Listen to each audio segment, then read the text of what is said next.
Paul Symon, welcome to ASPI. Thanks, Graham. Paul, speaking to the Australian people, how would you relate ASIS's functions to Australian needs, to Australian life? Well, I think that what we all want is a prosperous, secure Australia, and I think that if that's what we all want for us and for the next generation, then I think earnestly that the intelligence community, and ASIS as a component of that intelligence community, plays a pretty important part in helping us on that trajectory to a prosperous, secure Australia. And so to help inform government, to help inform policy makers, they need to know and understand what's going on around the world, and I think we help them with that endeavour. The issue of trust. What confidence can Australians have that you are spying for them, not on them? Well, let me first make the point, we are them. We are the Australian people, and we operate for the Australian people in the national interest. We are not some maverick organisation sitting outside. We are Australia, the Australian people. We comprise, we are them. So I know that there is sometimes this characterisation, are we doing it for them, are we doing it against them, we are them. And there are very clear rules and laws that guide our behaviour. It's there for everyone to read. We take them very, very seriously. And in my judgment and in my view, I think it finds a very appropriate balance in us being Australian and being there for them. What is the role of the Prime Minister and the Foreign Minister in your business? How does your relationship with ministers guide and direct what you do? Well, I guess two ways to answer this. Firstly, I mean, my minister is the Foreign Minister, and clearly I write to her a lot. I keep her informed of what we do a lot. I talk to her a lot. I very much understand and acknowledge the political both risk and opportunity that she has as the responsible portfolio minister for a secret intelligence service. So clearly we spend a lot of time going through ASIS activities. She is a demanding boss of me, which shouldn't come as any surprise. But that's in her nature. She's a very conscientious minister, and we talk a lot. With the Prime Minister, he chairs, of course, the National Security Committee of Cabinet. I, like many officials, are observers and advisors to that National Security Committee of Cabinet, but at its heart, it's the Prime Minister with his security ministers who run that particular committee. We're available to provide advice. There are, on occasions, activities that we do where it's appropriate that the Prime Minister is aware. Sometimes he asks for some briefings on some of our activities. I don't see myself needing to look to be in front of the Prime Minister. I'm very much guided by the Foreign Minister on those issues, but if the Prime Minister wants a briefing, I'll be there in a flash. What can ASIS offer government that doesn't come through normal diplomatic reporting? How do you go beyond the internet search engine? Well, we cultivate, we recruit, we run agents who are placed in positions that have access to information that can't be obtained through Internet Explorer or any other search engine.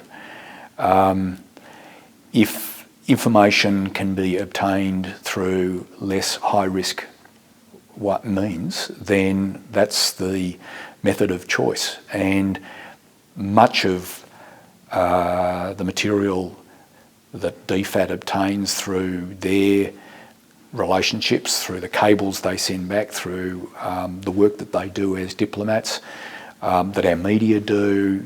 It's all part of information flowing into policymakers and to our political leaders.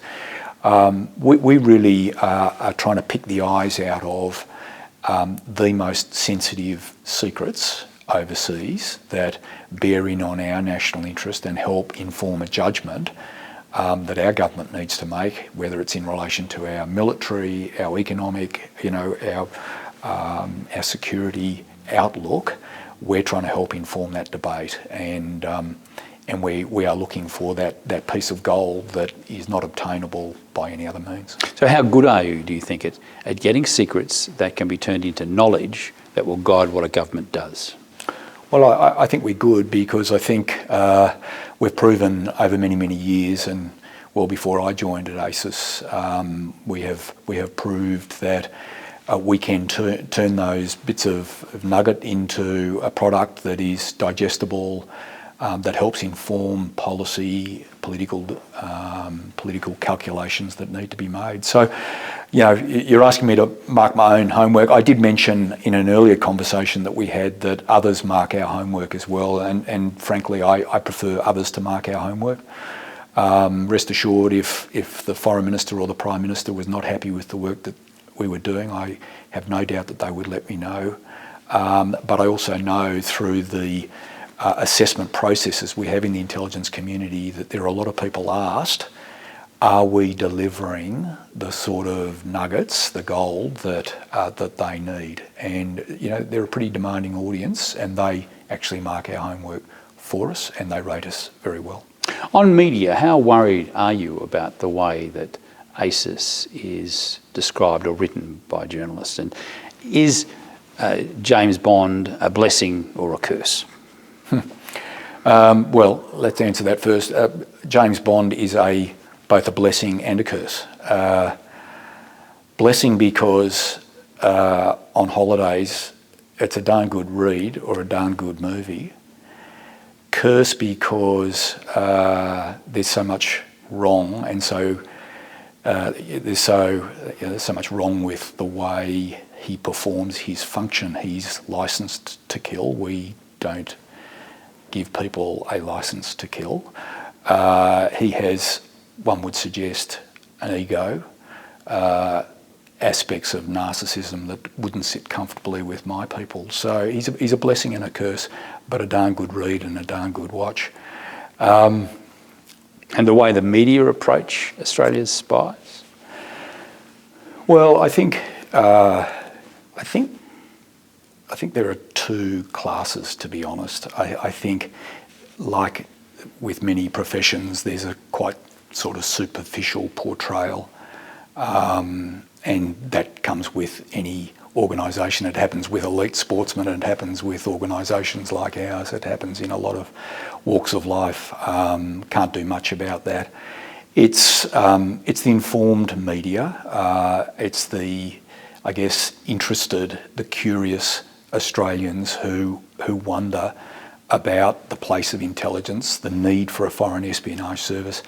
That's where I do think some media, some conversations like this with someone like you, Graham, that's been around national security for a long time, I think there is a place for that. And as I've said before, a lot of media doesn't sit well with me, but no media is a problem as well, because I do think we have a story to tell. I think it's incumbent on us to do that. But of course, there's only one person in the organisation that can do that, and that's me, because I'm the only avowed officer of the service, name in the public domain. So it does boil down to a degree to whether the Director General of the time is sort of comfortable having these types of conversations or relationships with the media, and some are and some aren't. I am in a modest way. As Australia's top spy, what are the responses or what are the reactions you get from politicians down? What do people want from you or ask you as the top spy? Well, I find people, ministers and others, very friendly and accommodating to me, with a hint of nervousness, wondering what I know. But the truth be known, that we find that it doesn't take long to strip all that apart and realise that, like all of my people, we're just patriotic Australians, we're pretty conscientious.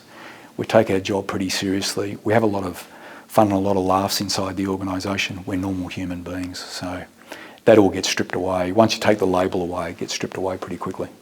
What is the future, do you think, of the human intelligence game? You're living amid the digital cornucopia and the cyber cacophony. How difficult then is it to go out and get that human intelligence, those jewels of intelligence that are what you're supposed to deliver? The digital cornucopia and the cyber cacophony. Something like that. Thanks, Graham. Okay. There's a lot of noise out there. There is a lot of noise out there and some very complex concepts. I take your point. There is a lot of noise out there. For me, there's two ways I think about that going forward and the relevance of human and how human can continue to perform its function going forward. In all that noise, we need to find the jewels. There are jewels there, and that's what drives us, to find those jewels. The other aspect of that very complex array of cornucopias and cacophonies that you talked about is that in that noise, there's an opportunity for us to swim in that noise, is the term we use inside the organisation, and to be pretty invisible in that noise. So there's a lot happening. There's a lot of bandwidth. There is a lot of noise. How can we perform our function in the middle of that without it being clear that we are part of a foreign espionage service? How do we use that cacophony? How do we swim in all of that noise to quietly go about our business? We're turning our mind to that because we think that's where the future of the service lies. ASIS has really lived in the shadows for nearly 70 years. By doing these interviews, what do you want to say to Australians about what they should understand, what they should believe about ASIS? We are you. That's my first point. We are you. We serve you. We serve the government. We serve the prosperity and security agenda that we all aspire to for our nation now and into the future. We're a component. We proudly serve Australians. We think we do it well. We do it legally. We do it with propriety. We do it conscientiously.